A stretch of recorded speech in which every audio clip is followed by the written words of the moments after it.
Hello guys, sa mga ganito kapagpalang sa ating lahat, maulan po dito sa Pinili.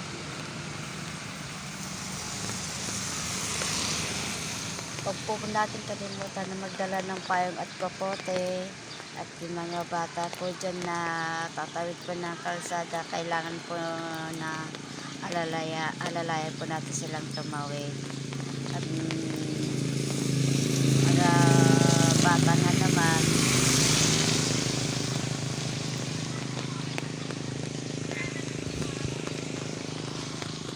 ingat-ingat po tayo lagi.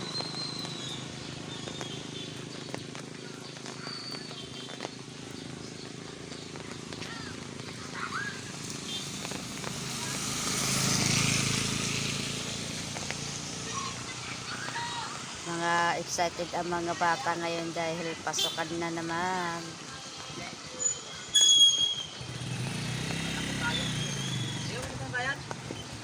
Hindi, may sundo ako.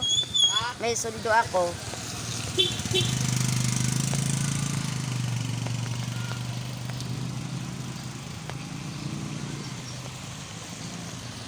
Thank you for watching guys.